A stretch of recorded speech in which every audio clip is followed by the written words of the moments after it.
Yeah, 2 weeks in a row.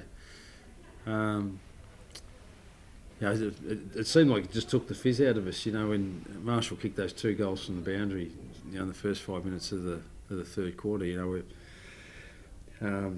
sort of only 2 or 3 goals down at three-quarter time. That turns it into a 5-goal margin pretty quick space, and we never seemed like we recovered from it. They dominated the quarter,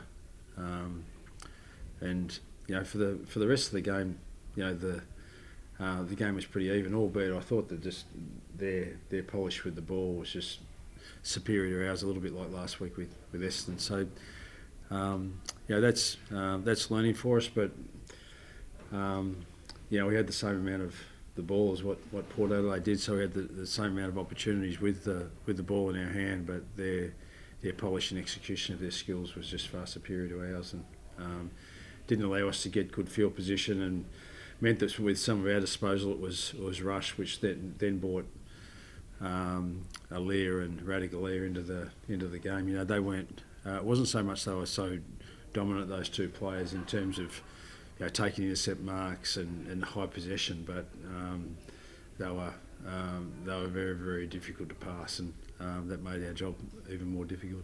When you look at the numbers, I think one disposals, one hit outs, one contested possessions, but we're able to, I guess, do it on the scoreboard. Is that the most frustrating part, that you're able to win some KPIs that usually result in a win, but it's just not reflecting on the scoreboard? Yeah, well, it's pleasing, the contested possession one in particular. We've been unable to win that for a long period of time, and we were able to secure that stat today. So there's still some things that we're really, really pleased with. Our first quarter in particular was terrific, and I think we had a shot at goal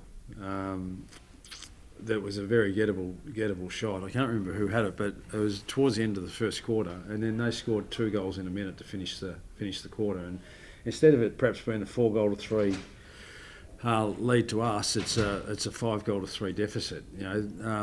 But that's what we need to learn, is to take your chances when they present. And Port Adelaide took theirs at crucial stages. As I said, Marshall kicks 2 goals from the boundary that just really get them going in the third quarter. So that's good. Sides make the most of their opportunities, and we'll get there in the long run. But we just need to learn to take them when we can. Is there elements of those 2 third quarters over the last 2 weeks that are similar to you, I guess, from the naked eye? I get you haven't been able to assess it in depth, but is there something that sticks out in both those games? No, we need to go back and look at the tape. We actually corrected a couple of things in the first half.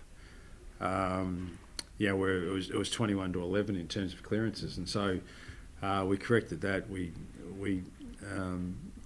tried to quell the influence of Horn Francis in the second half, and we're able to do that. His influence in the first half was pretty significant, especially around stoppage. I think he'd had 8 clearances to half time, so only had 2 in the second half. So strangely enough, we win these little battles within the games. I thought Shields went to Butters in the first half, and I think Zach only had 5 touches in the first half. Kicked a couple of goals, but over those 5 touches, but his influence wasn't significant. But then Horn Francis pops up, so we needed to take Shields to him. So there were some little wins for us along the way, but we're winning small battles, but still losing the war. So we're still pleased with some of the progress our players. I thought Core did well. I thought our ruck Sherry did particularly well.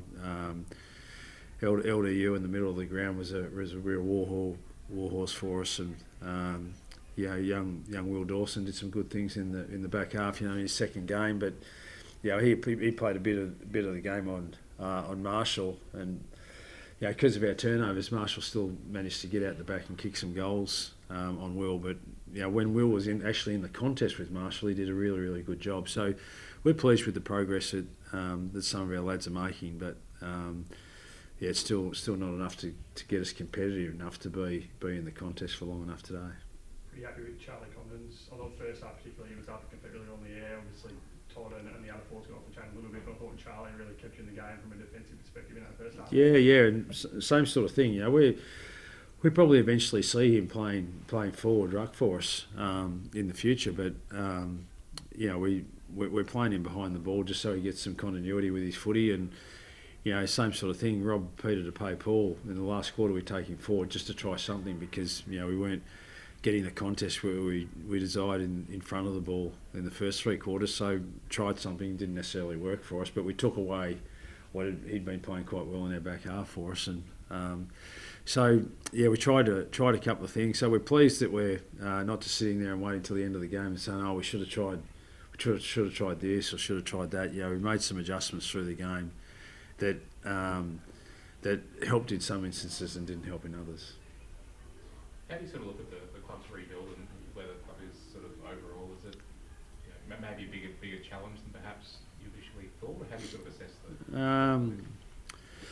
We were hoping we were going to win more games of footy, but the reality is we've had some pretty significant hiccups over the course of the last 2 or 3 years.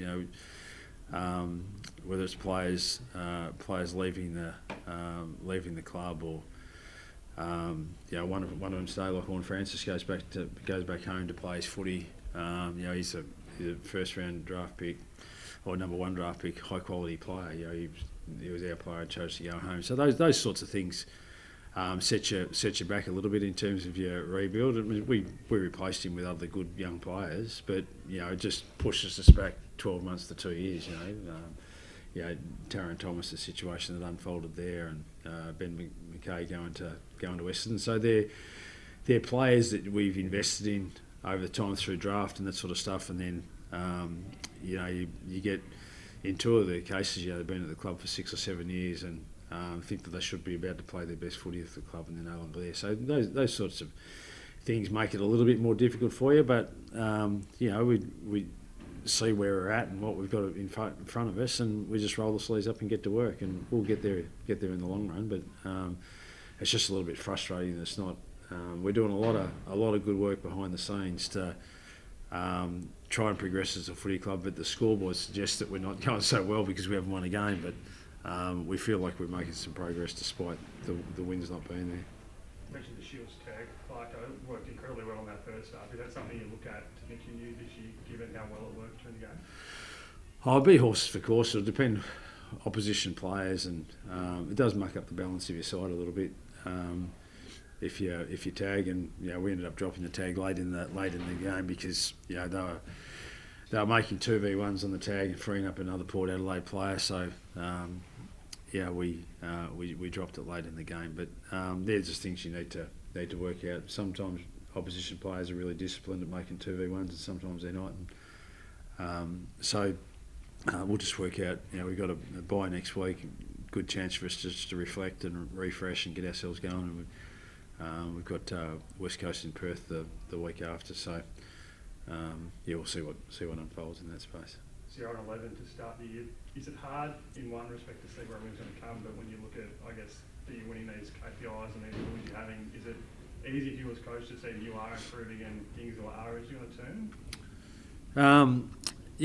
As I said earlier on, we're just we're still finding progress through the little wins that we're getting in games, and sometimes that's just really, really little things. It was a win for us this week with Will Dawson just playing another game of footy, and he's played against Peter Wright last week, Todd Marshall this week. Guys who 6, 7, 8 years ago were in exactly the same place as Will Dawson, just a young bloke trying to find his way in AFL footy.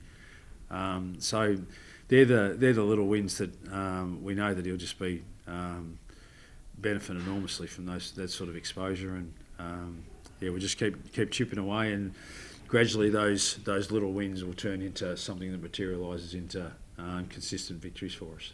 Expect Joyson can back after the break? Yeah, we've been really patient with Jai and Colby McKercher. Both those guys are 2 of our best runners at the club, and as we saw today, I thought Port Adelaide probably were able to outspread us at different stages, but that's going to happen when you've got 2 of your best runners sitting in the grandstand. So we because they are such good runners and they both got leg injuries, we just wanted to make sure they're absolutely cherry ripe. So hopefully they have a really good next 2 weeks and get themselves right for the trip over to the west.